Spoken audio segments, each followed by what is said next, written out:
Hi, in the previous video we have been talking about the concrete implementation of the first graph traversal algorithm, the so-called breadth-first search, and a very important application of breadth-first search is the so-called WebCrawler.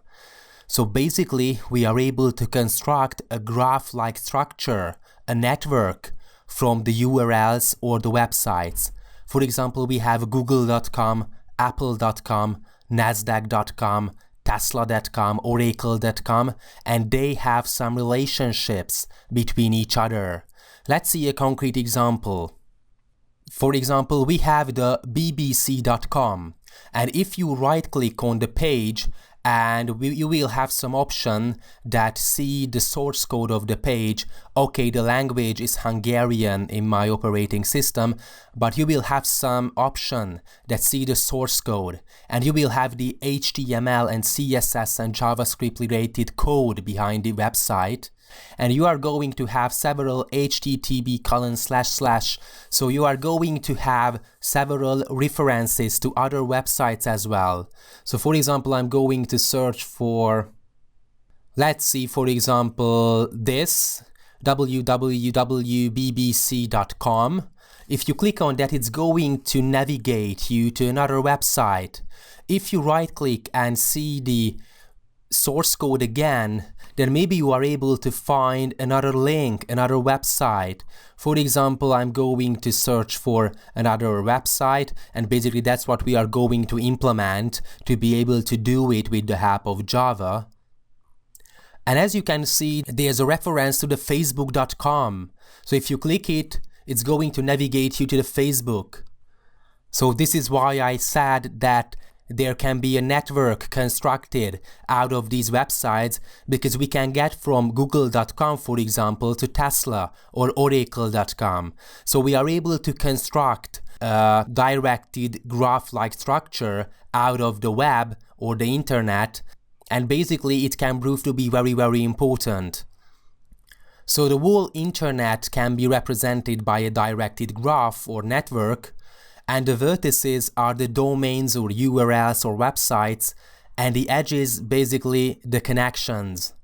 And with breadth-first search we are able to traverse the web.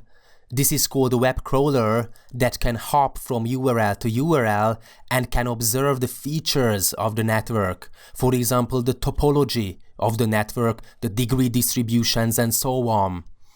So for example, we are standing at the google.com and we visit all the neighbors.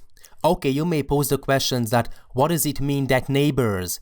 We are going to parse the raw HTML as we have seen for bbc.com, and we are looking for websites. We know for certain that all websites starts with http://www.something.com or hu or something like this. So basically we know that approximately what we are looking for, and basically these URLs are going to be the neighbors.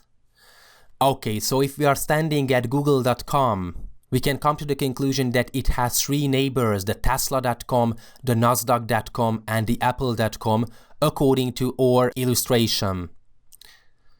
Okay, then we hop for the first one, the tesla.com, and we keep visiting its neighbors. We come to the conclusion that it has no directed edges.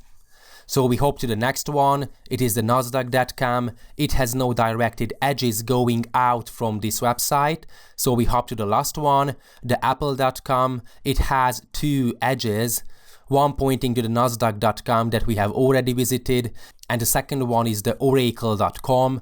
So we visit the oracle.com and we come to the conclusion that it has two neighbors, the tesla.com and the nasdaq.com, but we have already visited both of them.